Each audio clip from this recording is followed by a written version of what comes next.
भूदीप ब्रह्म रूपत्वं ज्योतिषांपती रव्ययः आरोग्यम देहि पुत्रांश्च सर्वातांश्च प्रयश्च मे. श्री स्वामी समर्थ. उद्या आहे आषाढच्या अमावस्या, म्हणजेच त्याला गतहारी अमावस्या म्हणतात आणि याच अमावस्याला दीप अमावस्या म्हणूनही ओळखली जाते. व्रतवैकल्यांचा राजा असणारा महिना म्हणजे हा श्रावण महिना होय. जसे एखादा राजा येत असेल तर आपण त्याचे स्वागत दिवे आणि रांगोळ्या काढून करतो, त्याचप्रमाणे श्रावण महिन्याचे स्वागत हे आपण दिवे लावून करत असतो. चला तर आपण आज या व्हिडिओ मधून पाहूया की दीप अमावस्या कशी साजरी करावी, ते किती वाजता दिव्यांचे पूजन करावे, नैवेद्य कोणता दाखवावा, पूजा करताना मंत्र कोणते म्हणावेत आणि आपल्या घरातील मुलांचे औक्षण कसे करावे, औक्षण करत असताना कोणते मंत्र म्हणावेत, कोणता आशीर्वाद द्यावा, औक्षण करून झाल्यानंतर या कणकेच्या दिव्यांचे काय करावे, यासाठी हा व्हिडिओ शेवटपर्यंत नक्की पहा. नमस्कार. ओढ स्वामी सेवेचे या माझ्या युट्यूब चॅनेल मध्ये तुम्हा सर्वांचे स्वागत आहे. आषाढ महिन्यातील शेवटचा दिवस म्हणजे आषाढी अमावस्या होय. तर ती गटारी अमावस्या नसून गतहारी अमावस्या असते. या दिवशी मांसाहार अजिबात करू नये. या अमावस्येला आपण घरातील सर्व दिव्यांची पूजा करत असतो, म्हणून ही अमावस्या दीप अमावस्या म्हणूनही ओळखतात. या दिवशी समईंची पूजा केली जाते. ही समई आई समान असते म्हणून त्याला समई म्हणतात. जशी आई आपल्याला माया देते त्याचप्रमाणे ही समई अंधारामध्ये आपल्याला प्रकाश देत असते. दीप अमावस्येचा मुहूर्त कोणता आहे तर सायंकाळी सूर्यास्त झाल्यानंतर अंधार पडायची जी वेळ असते, दिवे लागण्याच्या वेळी 6-6:30 पासून ते तुम्ही 8 पर्यंत ही पूजा करू शकता. तर या दिवशी घरातील सर्व दिवे घासून स्वच्छ पुसून ठेवावेत. ज्या जागी आपण पूजा करणार ती जागा स्वच्छ गोमूत्र आणि पाणी शिंपडून पुसून घ्यावी. पाटाच्या खाली व पाटाच्या बाजूने सुंदर रांगोळी काढावी.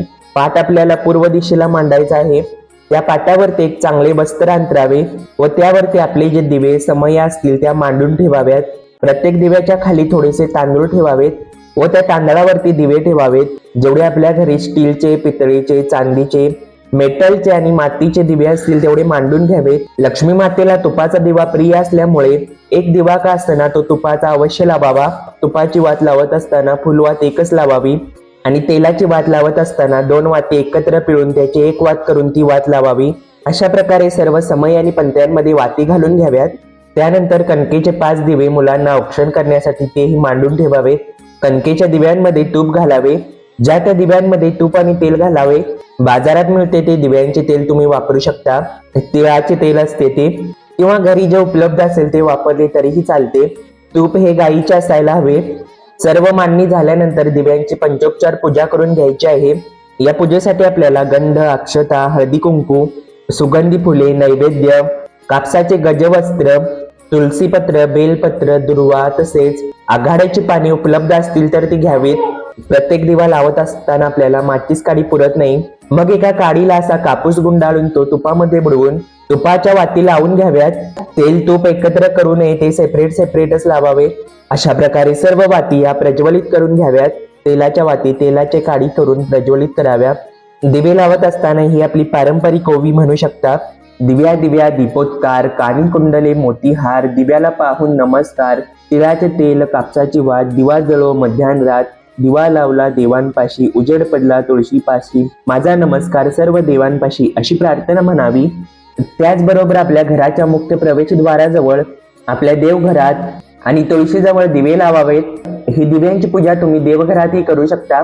दिव्याला कापसाचे वस्त्र परिधान करावे. प्रत्येक दिव्याला गंध लावावे.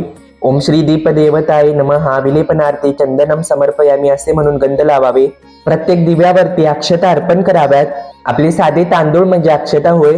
त्यानंतर क्रमाने प्रत्येक दिव्याला हळदी कुंकू लावावे. आपण या चातुर्मासात ज्या पत्री वापरणार आहे त्या पत्री अर्पण कराव्यात, जसे की तुळस, बेल, आघाडा आणि दुर्वा. आपल्याकडे जे उपलब्ध असेल ते अर्पण करू शकता तुम्ही. दुर्वा हे वंशवाढीचे प्रतीक मानले जाते, त्यामुळे काही नसले तरी निदान दुर्वा तरी अर्पण कराव्यात. प्रत्येक दिव्याला सुगंधी फुले अर्पण करावीत. जेवढी उपलब्ध आहेत तेवढी अर्पण केली तरीही चालतात. दिव्यांना 3 वेळा धूप ओवाळावा. 3 वेळा दिवा ओवाळावा. धूपदीप दाखवल्यानंतर नैवेद्य दाखवावा. त्यासाठी पाटावरती उजव्या हाताच्या मधल्या 2 बोटांनी पाण्याची भरीव चौकोनी मंडल करून त्यावरती नैवेद्याची वाटी ठेवावी. नैवेद्यामध्ये काहीतरी गोडाचा पदार्थ किंवा पूर्णावरणाचा नैवेद्य किंवा खिरीचा नैवेद्य ठेवू शकता. नैवेद्य दाखवण्याचे मंत्र म्हणून नैवेद्य दाखवावा. कापूर प्रज्वलित करून कापुराची आरती ओवाळावी. कर्पूर गौरम म्हणत ही आरती ओवाळावी. दीपज्योती परब्रह्म दीपज्योती जनार्दन दीपो हरतु मे पापम दीप ज्योतिर्नमोस्तुते. शुभम करोति कल्याणम आरोग्यम धनसंपदाम शत्रुबुद्धी विनाशाय दीप ज्योतिर्नमोस्तुते. या मंत्राचा अर्थ असा की हे दीपदेवा, तो आमच्या आयुष्यातील अंधार आणि संकटे दूर करून आम्हाला सुख, आरोग्य आणि धनसंपदा दे. किंवा दीप सूर्याग्नी रूपस्त्वम तेजसा तेजोत्तमम गृहानम मत्कृताम पूजा सर्व काम प्रदो भवः.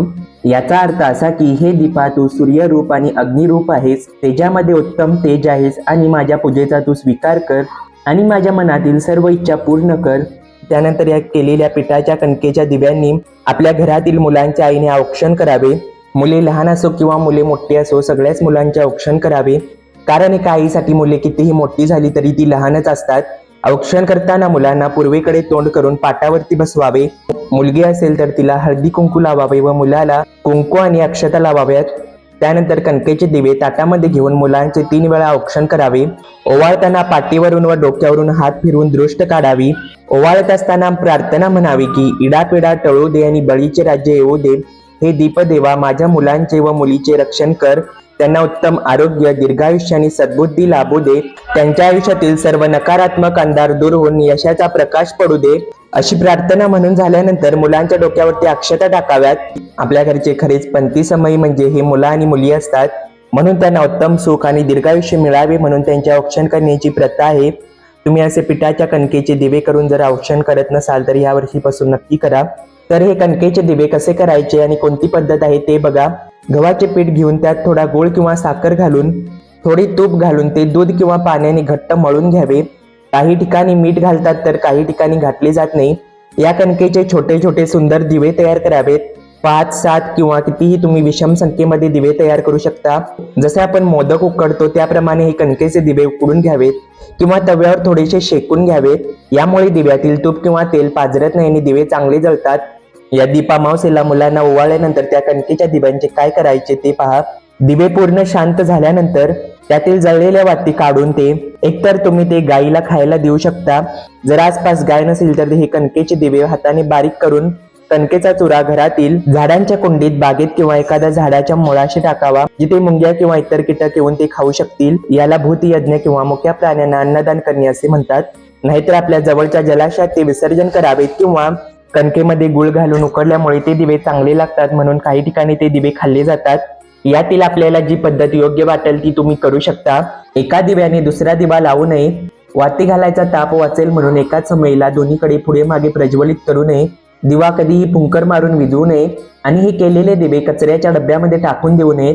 सर्व काही पूजा औक्षण झाल्यानंतर शांत डोळे मिटून दिव्यांसमोर बसावे. आपल्या आराध्य दैवताचा किंवा स्वामी समर्थ महाराजांचा एक माळ जप नक्की करावा.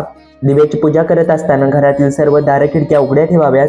इडापिडा टाळून अज्ञान रोगराई दूर करून ज्ञानाचा प्रकाश पसरवण्यासाठी दीप प्रज्वलित करून त्यांची पूजा करावी हेच आपली संस्कृती सांगते.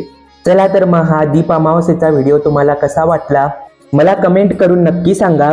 जर हा व्हिडिओ आवडला तर व्हिडिओ लाईक करा, शेअर करा आणि आपल्या आवड स्वामी सेवेची या माझ्या YouTube चॅनेलला सबस्क्राईब करायला विसरू नका. श्री स्वामी समर्थ.